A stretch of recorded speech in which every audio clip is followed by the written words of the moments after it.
Dear students, we have reached chapter 6 on consumer purchasing strategies. Now, this is an important topic for personal financial planning. However, it's a very difficult topic to teach. Who wants to be lectured about their consumer purchasing strategies? Excuse me, I'll buy what I want, thank you very much. But on a very real sense, our consumer society has gotten out of hand in many ways. And so my apologies in advance, because when I thought about how we're going to broach this subject, how we're going to deal with this subject, I immediately thought we've got to do it humorously. Now, what is humorous in a classroom setting with 30, 40 individuals may not be humorous in an individual setting where you're just sitting and listening or watching this on your own. So my apologies in advance. But I do my best to look at this from a humorous standpoint. But at the same time, we're going to see some very important topics. Maybe even life-changing topics. Piano, just get to the point. Let's get started. So if I were going to name this chapter, I'd want to name it I'd like some more things, please. Isn't that what you want? More things? Won't that make you happy? Well, several years ago, when Bill Gates was the world's richest man, he's no longer the world's richest man, he was interviewed by CNBC, and he said he wished he were not the world's richest man. There is nothing good that comes out of that, he said. Wait a minute. Isn't that what everybody wants, to be the richest person in the world? Currently, the richest person in the world is Elon Musk. And he lives in a trailer? I don't know if he still does. I don't know. He sold all his mansions and moved into a trailer, and now I don't know where he is. Let's take a look at consumer purchasing strategies. And we start with a scandal. Scandal number 6, clothing. This is some time ago. A journalist was on assignment covering cultures about the world, and specifically how their cultures relate to and think of our culture, the United States, the West. His guide in East Africa, the affluent part of Central Africa, invited him to come to see the distributions of the clothes from the dead Americans to the locals. When the journalist asked the guide why the locals thought the clothes were from dead Americans, the guide looked at him oddly and said, "Why would a living person give away any of their clothes?" Look, this was many years ago. With some bumps along the way, Africa has been experiencing strong growth for some time now, until the pandemic. So here it is, folks. Do you give away your clothes? You must be very wealthy. Scandal number 12, slide number 4, pets. How much does a very busy dog therapist charge for 6 one-hour sessions with you and your dog? Is it A, $250, B, $500, C, $1,000, or is it D, $1,500? Now, in the face-to-face class, we have these A, B, C, D cards at universities, and without more money, you just press a button on your seat and it shows up on the screen. It's $1,500. That's $250 an hour. Now, I know, see, I told you I'm going to insult everybody by the end of the semester. You dog lovers, when I hear this, I think about Vietnam, where they eat dogs. Yeah, $1,500 for 6 one-hour sessions with you and your dog therapist. Speaking of dogs, what's the average yearly cost of a dog? Is it $500? $500 to $1,000, $1,000 to $1,500, or $1,500 over? Obviously, one session of therapy costs $1,500. Remember, this is per dog. The total for Americans for all pets was $123.6 billion in 2021. This has been going up rapidly, especially since the pandemic. People have really spent a lot on their dogs. Look, folks, dogs are fine. Cats are great, but they're pets. No. We live across the street from a park where people bring their dogs, and these dogs are their children. Pookie, now be a good girl. Don't rip out the lungs of the other doggy. I just want to throw up. But there it is, folks. People spend on their dogs. Frugal, frugal, frugal. Do you remember the four things? Spend less than you earn, live beneath your means, pay yourself first, make love, not loans. You can also add to that frugal, frugal, frugal. For every $2 spent, you must earn more than $3, maybe up to $4, depending on your income bracket. Now, the old saying from Benjamin Franklin is a penny saved is a penny earned, and what David Chilton from the Wealthy Barber said, $1 saved is $2 earned. Well, not quite, unless you're in a very high tax bracket. This is from another wonderful book called The Millionaire Next Door. Now, be careful. It spawned, it's actually almost getting on 30 years now, and it spawned a whole bunch of other copycat books. And I'm really sad that they really didn't update it, but it's a long story. The two authors kind of had a falling out, and the one author now has passed away. But how did the wife of a millionaire respond when her husband gave her $8 million worth of stock in the company he recently took public? She said, "I appreciate this. I really do." Then she smiled, never changing her position at the kitchen table, where she continued to cut out 25 and 50-cent off food coupons from the week's supply of newspapers, just as she had done each week for the past 27 years. Think about it, folks. Somebody just dumped $8 million worth of stock in your lap, and you're still cutting out coupons from the newspaper? Do you think that family would have been able to build the wealth that they did if she wasn't so frugal? And the guy complains, "I can't get my wife to spend any money." Well, that's how you wound up in the situation you did. So thank her, thank her, thank her. Speaking of millionaires, these people cannot be millionaires. They don't look like millionaires. They don't dress like millionaires. They don't eat like millionaires. They don't act like millionaires. They don't even have millionaire names. Where are the millionaires who look like millionaires? Now, again, this is from the Wealthy Barber. The senior vice president of the trust department of a major bank had commissioned the researchers who wrote that book to create a focus group interview of 21st generation millionaires. These are people who started from scratch and built their wealth over their lifetimes. And what did they show up in? Jeans and t-shirts, right? And they had caviar and fine wines and tea sandwiches. And these people were asking for beer and, ham sandwiches. Who ate the caviar, drank the fine wine? The people in the pinstripe suits making $200,000 a year and up to their ears in debt. This is old data, folks, and I really wish they would have updated it. I don't know who's doing this research anymore. If you find it, tell me.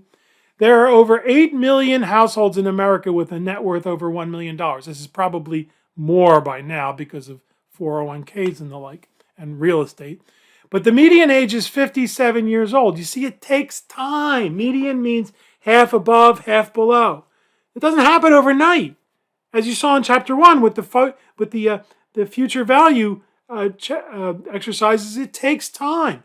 Most are married and have not divorced. What's the most important financial decision you're going to make in your life? Right. More than 80% of the millionaires in America are first-generation millionaires. Do you understand? They didn't inherit it, folks. They built it. They built it from their livelihoods, from saving, paying themselves first, spending less than they earn. The median income is $131,000. Again, this is old data, so it's probably more, but still, more than half made $131,000. Less than half, the other half made less than that. So you see, you don't have to have a big income to become a millionaire. They invest at least 15% of their income. What were we shooting for? 10%. And again, these are old data, but still, 50% have never spent more than $399 for a suit, $140 for a pair of shoes, or $235 for a wristwatch. So in other words, they are not going out and buying an Armani suit. Now, I don't know why they call it our money. It's their money. Once you buy the suit, it's not your money anymore. So I don't ever figure that one out. Do you understand? The lesson is clear. If you want to become a millionaire, having a high income is not important. You must be frugal and invest wisely. Therein lies the paradox. Do you want to be a millionaire, or do you want to live like a millionaire? Or at least what you think a millionaire lives like. All the people you think are millionaires, fancy cars, flashy clothes, are really just high income, high consumption wage earners with 10 credit cards run up to the maximum. The millionaires are the penny pinchers. Bizarre. That's why it's called the millionaire next door. The guy drives around an old pickup truck or an old Toyota or Honda, and you think he's, just really frugal. He's a millionaire. She's a millionaire. But what about the lifestyles of the rich and promiscuous, huh? And Don King and Jennifer Spears and Brittany Lopez, huh? What about them? Look, the media loves to showcase the high net worth, high consumption celebrity figures. The truth is that they constitute only a small percentage of the millionaires in the United States. The media advertisers love them because they encourage the little folk like you and me to overconsume. Does Leopard Woods, Lion Wood, Tiger Woods, does the Cheetah Woods, does he buy the Nike shoes or the Budweiser beer, whatever he walks around with? Does he actually buy that stuff? No, they give it to him and pay him $1 million to walk around with it because they want you to overconsume. And so while you're sitting at home watching TV, feeling sorry for yourself as you compare yourself to Bouncy and her new $100 million yacht, what's her? Yeah. Instead, compare yourself to the citizens of Niger. I've heard it called, but I think it's Niger because I think it's French. Over 60% of the population live on less than $1 a day. I think that number's up a little bit. Still, $1 a day. You go to $5 on Monday, you've spent the entire week's salary. About 41% do not have access to clean water. Over 90% of the women over the age of 15 are illiterate, and life expectancy at birth is approximately 41 years. In fact, about $1.2 billion people around the world live on about $1 a day. Now, I think that number's gotten better. There are some parts of the world where abject poverty has gotten better.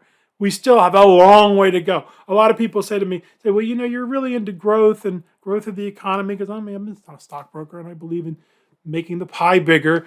And they say, well, we can't grow forever. And you're absolutely right. We can't. You can't. That's the only living organism that has a growth strategy that never stops is a cancer cell. But still, we've got a long way to go before everyone has clean water, clothes on their back, good, access to medical care, shelter, and of course, internet access. So do you still believe that you would live happily ever after if you were a millionaire? Happiness is often a number. It's often shown as a quotient. What you have over what you want. If you have more, you should feel happier, assuming you don't want more. Our haves can quickly be swamped by our wants. In the West culture, we've tried to emphasize maximizing what we have. Right? It's like heaven. Everything is fulfilled. Everybody gets a harp and wings, and there's shuffleboard and choir practice, and there's a birthday every day. In the Eastern cultures, they've minimized the denominator. Some people will talk about nirvana and act like it's actually heaven. The two are diametrically opposed. Nirvana is the destruction of all your wants. You don't want all the temptations of the world. And so you minimize the denominator, and that makes what you have that much worth more. In fact, the ultimate goal of nirvana is to destroy your desire to even live. You know you're going to die. So you do your best. Now, of course, there are many different nuances, and I'm papering over it. Go talk to your philosophy professor or religion, theosophical professor. But you don't even, if you pass away, it's not the end of the world. It isn't. For you it is, but but you then no longer are attached even to your life. So you see, didn't think you were going to get into world religions and philosophies in a financial course, did you? Principles of money management. So look, simply put, folks, if you never learn to be happy with what you have right now, assuming you have food, clothing, and shelter, and internet access, you will never be happy. Your wants will always outweigh what you have. You're always going to want more. You want a bigger yacht. This is what happens to these people who have hundreds of millions of dollars. They go, I got a bigger yacht. Is it going to make you happy? I don't know. And even if you do become a millionaire, you will still face the same day-to-day travails that everyone faces. Your life will be more comfortable, but that's not a guarantee of happiness. In fact, again, this is sociology. If you look at this suicide statistics, it really doesn't matter. It affects everyone. Rich and poor, humble and proud. It's no guarantee of being happy. Scandal number 23, batteries. Up. Given normal usage, how many alkaline batteries would be replaced by one nickel metal hydride battery? Turns out that it's about 500. Now, if you treat them right, bring them down all the way and then bring them back up, because they're not like lithium or lead acid batteries. They really should be brought down and then brought back up. You can get 750 alkaline batteries. And what? Do they still? Right. That's why they don't want you to buy these rechargeable batteries. Lithium are even better than nickel metal hydride. Because they want you to go out and throw away the batteries and buy new ones. So screw the Energizer Bunny. Beware of emotions. Shopping can become an addiction to many people. Many people buy things simply trying to fulfill some unmet desire. There's a gentleman by the name of John Bradshaw who wrote some wonderful books about psychology and addiction.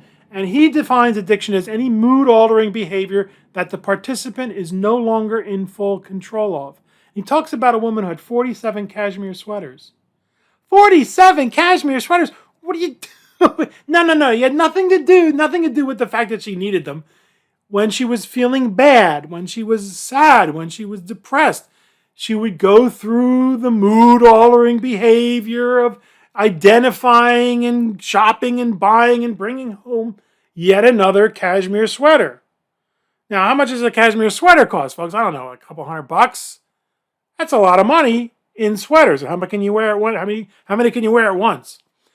Don't think the advertisers do not know all about this and other psychological phenomenon, folks. Do you ever wonder why advertisers use sex to sell their products? Because this is the brain of a typical man. Oh, censor that. Oh my goodness. It works. Those jerks. I hate them. Of course you're a guy. What do you see? Oh, look at that. I don't want the beer. I want the woman. You can keep the beer. I'll take the bubble-headed bleach blonde with the big thing. Oh, I hate them for doing this. Because it works, guys. Come on. Fess up. Ugh. Does advertising really work, folks? If you ask people, they'll say, no, television commercials on the internet, they don't really affect me. Economists estimate that every hour of TV a person watches each week increases their annual spending by about $200. Now, the initial study that created this was back in 2005. They reported the average person watched approximately 4.5 hours of TV a week, 4.5 hours a day, 31.5 hours a week. That at $200 in extra spending for each hour watch, that means the average person spends an extra $6,300 a year that they would not have spent if they didn't watch TV. By 2010, that number had risen to over 5 hours. Look, folks, that means more than one day out of each week you're sitting in front of a television. 9 hours of a typical life. Check out some of these links. It turns out that the more television you watch, the less happier you are. And of course, these are very subjective measures. Talk to the sociologist. I didn't do the study, but it's pretty amazing. Plus, people who watch television tend to be more unhealthy. Yeah. people kind of look at me funny because I don't have a television. They're not so much anymore, I guess, because they figure, oh, he watches everything on his phone or his computer. But years ago, people used to get angry and what are you doing? You're not you're what are you, think about what all you're missing. I said, well, have you ever read The Lord of the Rings instead of just watching the movie?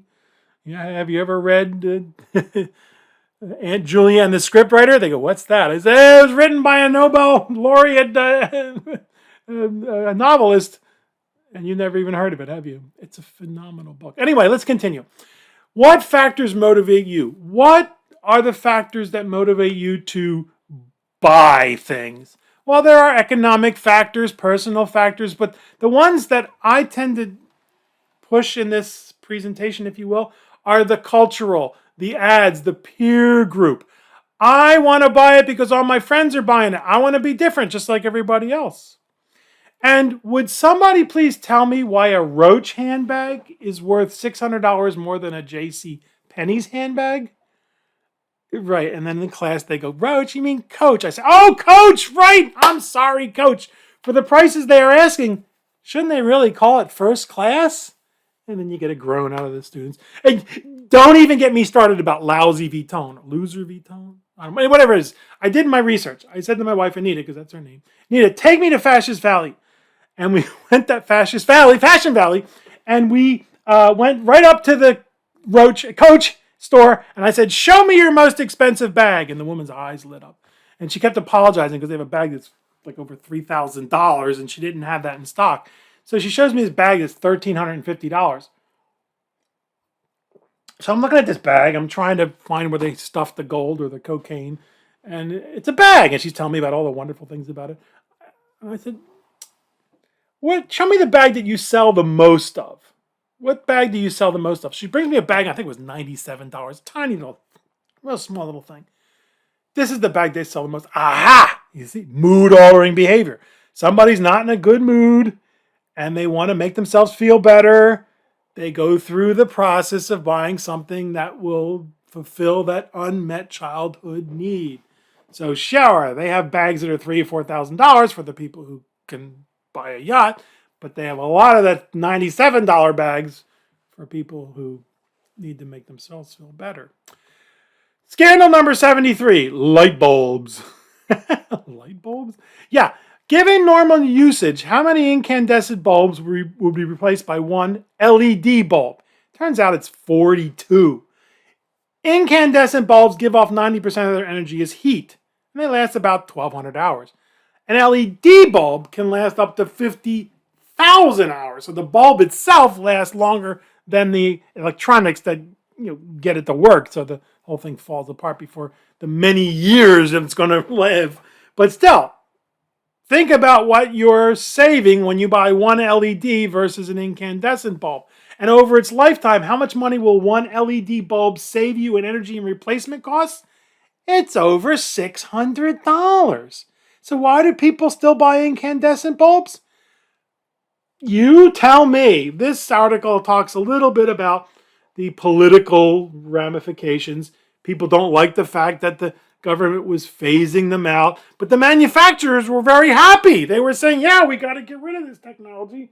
We've got to replace it with LEDs. They're far more, they last longer. They're far better for the environment.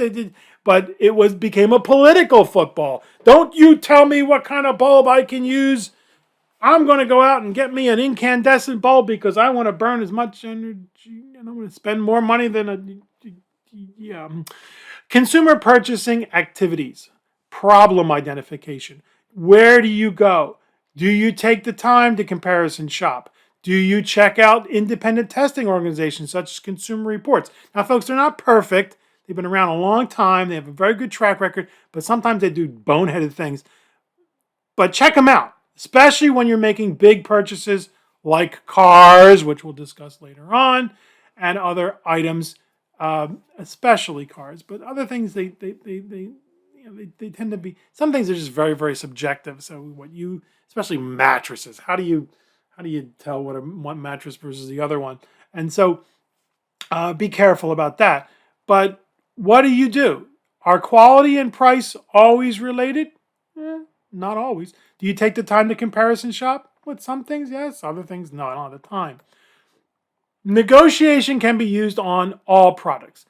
Some people say, you can't negotiate with that. Sure, you can always. What's the worst thing that can happen? They say no, right? The worst thing, they said no. Oh, well. To sign on cash or cash.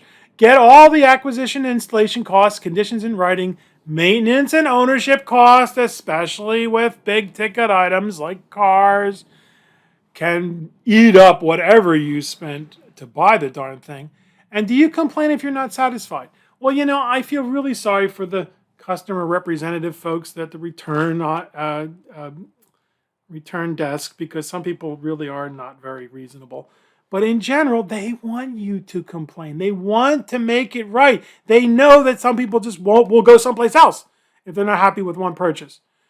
And between 2004 and 2007, again, there's Consumer Reports, more than 90% of shoppers who asked for discounts got at least one. Wide range of goods and services, furniture, electronics, medical bills. Now, be reasonable, right? If you're going to buy one thing, give me a break. Maybe they will. You buy 5, sure, yeah, thank you very much. We will give you a break. So do it. Try it. When is the best time to buy Christmas cards? Right, the day after Christmas. Brand comparison versus impulse buying. Store brands can be low-cost alternatives. In fact, some, especially Costco does this. They don't make their own ketchup. They don't. They go to Del Monte or whoever and say, we want to buy 1 million bottles of ketchup, and they force. This is what I read. I don't know if it's true. Right? I read it in their in an article about Costco. They enforce that the quality must be the same or better. So they don't want their Kirkland, it's called Kirkland, their brand name, to have a black eye. Unit pricing is what you're supposed to put on especially in this grocery store, but sometimes they goof up. They just say per one thing you bought, but per ounce, per pound, whatever. Don't you just love the English system? Do you ask for coupons and rebates? Why do they love rebates as opposed to coupons? Because they know some people won't actually bother to send the darn thing in. We'll discuss convenience and ready-to-use products. Sale does not always mean saving money. In fact, it's on sale. Think of how much we will save. Look, folks, you may spend less, but you never save money whenever you buy something. Okay? You always spend money. Repeat after me. Saving is never spending. Saving is never spending. Saving is never spending. Buy more and save. Wait a minute. It doesn't work that way. Whenever you buy something, you are spending. When you save, you're putting in the bank or an investment. This is what we got 1 million years ago. Was it 2008? At that fabulously exclusive French department store, now defunct, Mervon. Used to be owned by Target. They sold it and then it went out of business. So the woman gives me this. We bought a couple of pairs of shoes. The woman gives me the receipt and says, look, you saved $37. And I said to her, no, wait, ma'am, I don't want to be, combative or anything, but we didn't save $37. We spent $75. And my wife says, come on, leave the poor woman alone. Come on, Frank. And she goes, no, but sir, if you had spent, the list price, you would have spent an extra $37. I said, well, nobody pays things list price. List price is 10% off list price even. Oh, well. Anyway, remember, saving is never spending. Scandal number 118, meat. How many gallons of fresh water are used to produce 1 pound of beef? Turns out it's 2,500. Now, this number is very controversial. It ranges from a 441 from the beef industry, of course, to over 12,000 from some expert in Cornell University. But most people agree it's around 2,000, 2,500. What? How much water do those cows drink, those steer drink? No, not that. No, folks. To produce that beef, they had to feed the thing. So you have to create all kinds of food for the beef to plump them up. And how many people can be fed via the grains with the resources needed to feed one person with beef? Turns out 30. 30, folks. So you eat one hamburger, you could have fed 30 people with the resources it took to make that one hamburger. Now, am I trying to make you into vegetarian? Yes, actually, I am. Because it's more healthy for you. It is actually healthier. So there is a ton of research out there. There's a couple of websites that are phenomenal, nutritionfacts.org and forksoverknives.com, showing that meat is really not that good for us. It was great for us when we lived 30 years, because it really just puts on the pounds, and it's got lots of good protein, but we didn't eat it that often. And some other cultures, they still have meat, but they will use the same amount of meat that we feed one person, they'll feed 4 or 5. So that's why you hear about meatless Mondays. And the problem with that is that it really doesn't it doesn't hit doesn't hit you in the gut, so to speak. What I say to people, I say, look, try it for just 3 weeks. Just try not eating meat for 3 weeks. Here are some recipes. Here are some websites that have phenomenal foods. And then what happens is when you go back to eating yard bird chicken or whatever, you kind of go, ugh, this doesn't taste that great.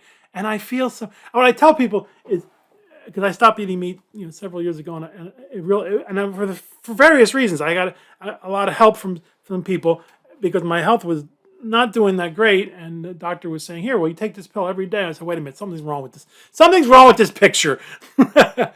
And so what I tell people is, I feel so much better now that I don't eat meat. I feel great when I'm eating meat. Yeah, I know, there's nothing like that. Oh, wow. But now if you eat it, you go, oh, it doesn't taste right, and it doesn't make me feel good. So anyway, you decide, folks. You decide. It's also cheaper. Anyway, the cost of convenience. Now, this is your assignment, by the way. So check out the assignment. Slide 32. Slide 32. Check out the assignment, and what you're going to do is find out the cost of convenience. We made a reference to that a while ago. Convenience in chapter 5, we made a reference to it, and this chapter is very expensive, folks. Potatoes have really gone up in price. They used to be dirt cheap. They're still pretty cheap if you buy them in the 5 or 10 pound bag. So what we're going to do is we're going to take a look at a single serving, about 5 ounces, a little bit smaller than your fist, a little bit bigger than a deck of cards. If you go out and buy a 5 pound bag of potatoes, you can find them for about, $2.50, $2, some places less. I went to Grocery Outlet, which I thought would be the cheapest place, and it turns out that there was some fairly inexpensive, but there were some others cheaper. But that's about 22 cents. So 22 cents for one serving. As soon as you go out and buy those frozen Ore-Ida extra crispy fast French food fries, fast food fries in the 26 ounce bag, they jump from 22 cents to 86 cents, a 4-fold jump. If you buy the smart ones, tasty hash browns in the 6.5 ounce, 6.49 ounces, it goes to $2.31. Pringles, which are not potato chips. I don't know what the hell they are, but they're not potato chips. They look like they should actually have tennis balls in them, right? Anyway, it's $3.19. If you buy the Olestra potato chips, which you can't even buy anymore because they took them off the market, these things had what's called Olestra in it, which was a fat substitute. It tasted like fat, but it was horrible what it did to you. You read the package and you said, oh my God, I'm going to eat this stuff? Bloating, abdominal bloating, and loose stools, and cramping, and anal leakage. I was on the package, folks. I'm not lying. And then McDonald's French fries. Do you understand why they say, do you want fries with that? McDonald's makes most of their money not off the burgers, not off the Coca-Cola. They make money off the French fries. And that's why no matter where you go in the world, they're going to serve you potatoes, because they turn 22 cents of potatoes into $5.16. And then this thing, what that loaded mashed, this makes me, when I think about it, it reminds me, I don't even want to say what it reminds me of. But anyway, a 1.5 ounce cup, I think it was $2.49 or whatever. It's $8 of potatoes. And then pop chips, which used to come in at like a 0.8 ounce bag. They don't come in that bag anymore. But those things, it's a bag of air, folks. It really is nothing. And it's almost $10. They took 22 cents, turned it into $10. Now, this is your assignment, folks. This is your assignment. You're going to take corn or rice or wheat or sugar. The staples work really well. Meat and vegetables, not so well. Read the assignment, listen to the commentary, and you're going to create this table. And if you want to, you can make a graph, which will look really cool. Check out the website. And if you do potatoes, that's fine, but just go do your own research, okay? Okay. So that's the assignment for you. There you go. What is the cost of convenience? That's why it's so much cheaper to eat at home, and it's healthier. Because what do they want to do? They want to put a lot of salt, sugar, and fat into the products. Why? Because it's cheap and people love it. And then we become accustomed to that. So then when we don't taste something salty, we go, wait a minute, doesn't taste right. After removing the salt, which is actually very dangerous, folks, believe it or not, go check out nutritionfacts.org, forksoverknives.com, lots of other places. Once we take out the salt out of our foods or stop dumping a bunch of salt on that, then after a few weeks, you go back and go, oh, this is way too salty. Yeah, but it's cheap. Check out the salt in one chicken breast. They pump the chickens full of salt because it makes them store more water and so they can charge you more because it weighs more. Anyway, speaking of food, let's get off. I told you, I warned you. Who wants to be lectured at? You do, don't you? That's why you're sitting here. Speaking of food, let's match the continent with the number of calories. It turns out, of course, that North America eats 3,600 calories per day. And Africa has 2,400. And Asia, believe it or not, is 3,200. But notice that's including Europe. But still, the average is 2,700 calories per day, which is still a little bit more than we really need, 2,000 to 2,500. The daily caloric intake of the average American has risen by 148 calories since 1980. And this amount reflects an extra 15 pounds per person each year. Do your clothes feeling a little tighter recently? Yeah, mine do. And that's another reason why we shouldn't be eating meat, because it packs on the pounds. Don't let anybody tell you that a calorie is a calorie is a calorie. A calorie from Coca-Cola or a calorie from meat or a calorie from carrots are all the same. They are not. They are not. And I'm not going to go into the science because I'm not the science person, but check out the presentations on Forks Over Knives and nutritionfacts.org. They are not the same. Anyway, 8,000 years ago, this was the image of the ideal woman. What a babe. Why? Because she could have babies and she could feed them too. You know where I'm going with this, don't you? Yeah. Today, this is the image of the ideal woman. Folks, these women, they live on the 4 food groups: water, caffeine, nicotine, and lettuce. They look like victims from concentration camps. But that's the image of the ideal woman. Now, I know there's been a bit of a backlash, and I hope it does turn out that we're not going to be shamed if we don't look like Auschwitz victims. But that's what the industry wants to show you. According to recent studies sponsored by the USDA and the National Resource Defense Council, how much of the nation's food ready to harvest never gets eaten? It's over 40%. I've had such a hard time believing this, folks, but this is what's going on. You want to check out this website, check out this study. It is eye-opening, as is this one. The average family of 4 throws out how many dollars worth of food each year? Over $1,400. And that's Forbes, folks. That's not some liberal website, folks. Forbes, the shocking amount of wasted food in the United States. It is criminal, in my humble opinion, but there it is. Scandal number 235, bottled water. This is an ad I would really love to see. Psst, it's just friggin' water, folks. In fact, one company was sued because they were acting like their water was coming from some artesian well, whatever that means. It was actually coming from the municipal water supply, and they treated it, of course, but it's not really just water, folks. How many plastic water bottles make their ways into landfills or wind up as litter each year?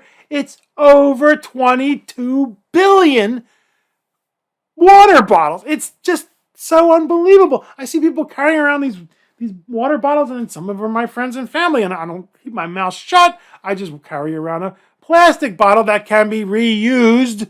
My wife has a metal one, which is it's actually a little nicer. I should get one like hers. But still, you understand? One person throwing away, one a day, a couple every week, 3 every week, no big deal. But we have 330 million people. And the state of New York says it's actually closer to 28 billion. So it's not just water. What are the steps in resolving consumer complaints? Return to the place of purchase, contact the company's website. Do you go to the Better Business Bureau? The Federal Trade Commission? What I do is I send a letter to the CEO. Well, of course, they're not going to read it. They have more important things to do. But somebody says, okay, deal with this letter. And often it works and sometimes not. One time I complained to the head of Verizon, who owns Yahoo, about something going on with Verizon. The next day, the CEO, the actual CEO of Verizon, replied to me.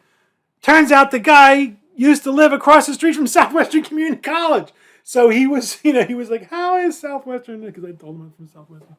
So who knows what might happen. But there are two ways to deal with things before you go to the lawyers. And there's mediation, which often are sponsored. Mediations are often sponsored by the several social service agencies, where the parties decide for themselves. It's non-binding, but it's a very effective way of dealing with issues, because they deal with more than just the money. They deal with the emotional issues, which are often surrounding the money. And my wife is a certified mediator. I think I am. I didn't pass this one little thing, but I think they sent me my my certificate, even though I didn't go back I was supposed to go back for 1 hour of training, and I never did. The other way is arbitration. This is binding. When you go to an arbitrator, sometimes there's one, sometimes there's three, and what you're saying is, I'm giving up my right to a jury trial, to go to court. And that's when you see those things on television, those mock jury things, mock judge things, those are arbitration hearings. And you're basically saying, okay, now there are some situations where the arbitration was, some people claim the arbitration was stacked against them. This is typical in the financial world. Why? Because there are so many complaints, and they can become very expensive. Lawyers are not cheap, folks, so they try to deal with an arbitration. The last course of action is to take legal action. Folks, stay away. Maybe small claims court. What's the limit? Check it out. Look it up. It used to be $7,500. I'm not sure what it is now. You can't use a lawyer in small claims court, by the way. There are other alternatives, legal aid societies, prepaid legal services, doing it yourself with a website such as NOLO, and there are others. But no, the only people who win in the court are the lawyers, folks. And there's lots of lawyer jokes, and there's a reason why. Try mediation, try arbitration first. And then, how do you protect yourself as a consumer? Well, you've heard the things. You've heard the scams all going on at the same time. Put yourself on the do not call list. Does it really help? Well, it's helping more and more, but there's still robocallers that are calling millions of people. Avoid contracts that you don't understand. If they can't explain it to you, they say you need to talk to a lawyer, then it's probably a good idea to stay away from these people. If they can't explain it to you to the best to your understanding, then it's probably not in your best interest. Try credit unions before you go through financing. We'll talk about cards in our next presentation. Avoid rushing to get a good deal whenever they're trying to get you to sign. Right today. Come on. You got to sign right there. That's another bad sign.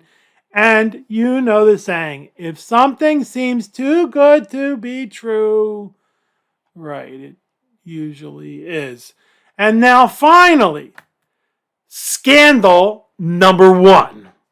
Cars.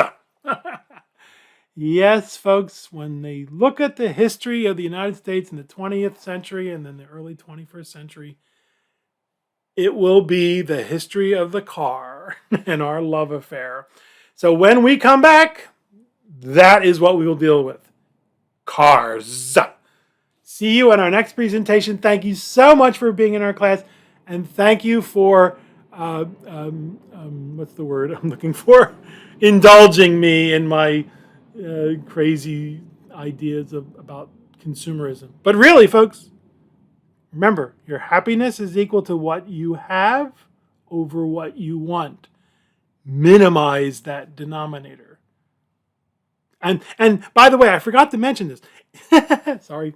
In the face-to-face class, we have a document we give everybody, which has like 100, I don't know how many, it's got hundreds of little entries. And I say, okay, write down everything you have. Come on, fill it out. Because a lot of people will say, oh, I don't really own anything. I thought, really? And on their network statement under miscellaneous, the net worth statement under miscellaneous will be 0. It's, oh, no. You've got a lot more than you think you do. And so we call it the gimmies. Don't give me the gimmies. So we'll see you in our next presentation when we discuss the car, America, and our culture.